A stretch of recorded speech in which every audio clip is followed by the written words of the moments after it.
Hey guys, I've been doing a dried finger run through New Game Plus Plus on my soul level 90 characters, or one of them. And at this point, I've already been invaded, and I'm just kind of keeping an eye out for the invader because I expect this is the kind of area where he launches ambush. I hear the hello, and I just caught a glimpse of him. So the fact that he's, kind of willing to announce his location means he's got at least somewhat of a sense of fun and humor about invasions, which is a good sign. So I figure I'm just going to back off. Actually, I don't know if the arrows here that the giant shoots, if he's friendly to me, which he is, whether he'll hit the invader or not. I guess he wouldn't, or he would have done it already. Until this guy looks a little bit new because he's playing with a curved greatsword, one-handed with a shield, and he didn't hit confirm on the first R1 and unwisely swung into the second one. And that's all it really took to set up a chain of events culminating in his death.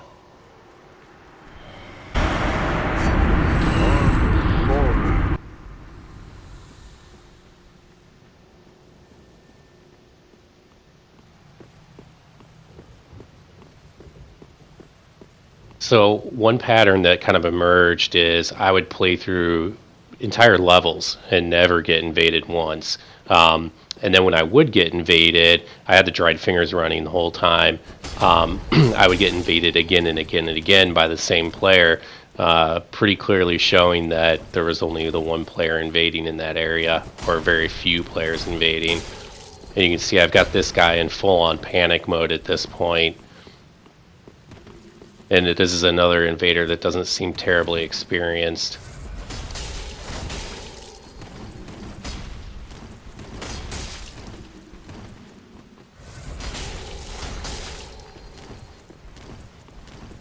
At this point, I decide that I'm kind of bullying him a little bit, so I back off and let him run, and he just kind of keeps going there for a little while.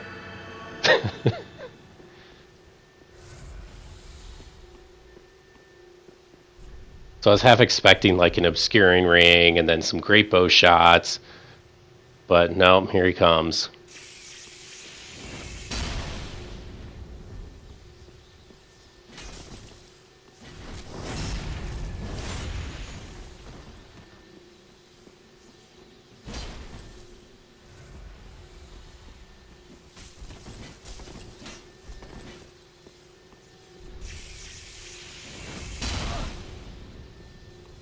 It is kind of disappointing to see the game done, and I don't know how I didn't hit him there.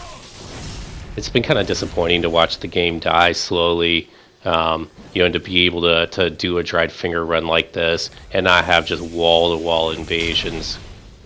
I guess in some ways it's kind of good because it means a dried finger run isn't like automatically like a death sentence in some of the longer levels. And the caliber of the invaders, I would say, has dropped, accepting certain areas. So I decided to wait around to see if this guy will make another appearance, and he does. So credit to him. But he doesn't really want to fight, at least at first. So I'm not sure. I'm not sure exactly what he's trying to do right here. So I'm sort of trying to cajole him into fighting, but I do not want to just cut him down.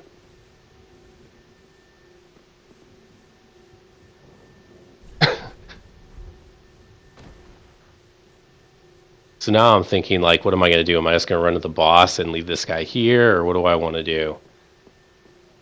So I think I kick him one more time, and I don't really get anything out of him, so then I start attacking him.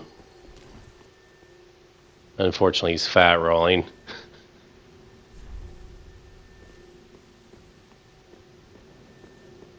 And now he's ready to get into it.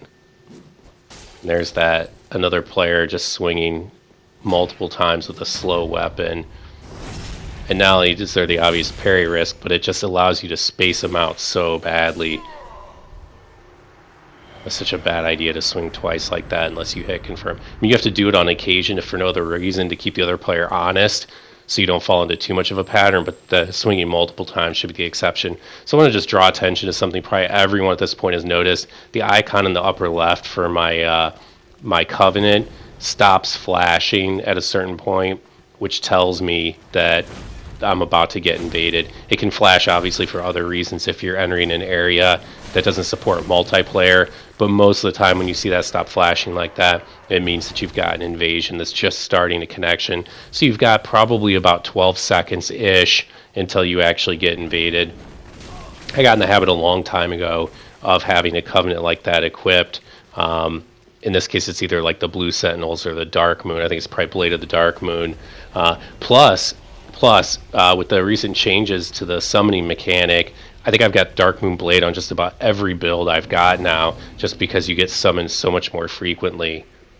And plus, it helps break up the Dried Finger run when I'm not getting invaded. I get summoned probably about half as often as I get invaded, so it's kind of a welcome little change. So this guy's actually pretty good. He was definitely the best invader that invaded me in my playthrough yet, and you'll see some of this in a minute.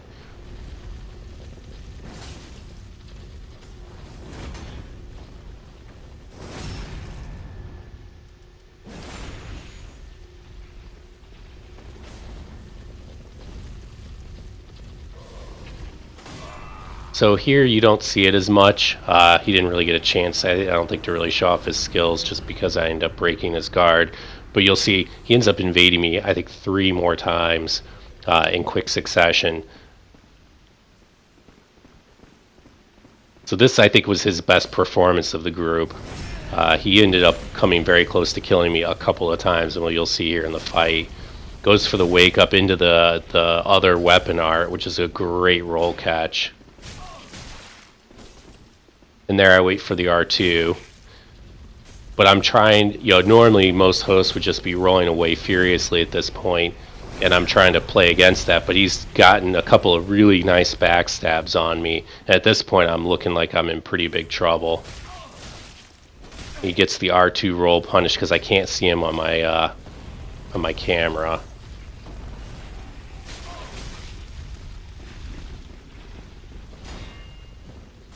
And there's the parry attempt I'd been waiting for.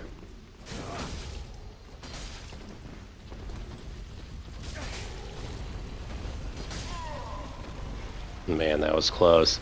That was a really good fight. I was very, very lucky to walk away with the win. If that had been just a straight up fight against Phantom on Phantom, he surely would have beaten me. It was only because I had the host advantage that I beat him that time. And there I didn't get the hyper armor because I'm one-handing my weapon, so I go back to two-handing. He's waiting for the turn and burn there, you can see. I get the awesome roll catch with that weapon art. I really, really, really am digging the Flamberge weapon art. That L2, R2 in particular has a ton of what I think somebody called motion value, and I'm trying to remember who told me about it in the comments to one of my videos, but it gets a shit ton of hyper armor, and it does a lot of damage, so it's really great when you want to trade with somebody, especially against like curved greatswords or something with a lot of poise. I like to break that out. And here he's following me with the dagger, and you can see he's just quick stepping on reaction to my greatsword, so I have to switch to my straight sword. And here I know the R2's coming. I get the double parry. Just an awesome way to finish this fight. And it ends the video that way too. Hey guys, thanks for checking in. I got a short video today. I hope you enjoyed it. Take care now.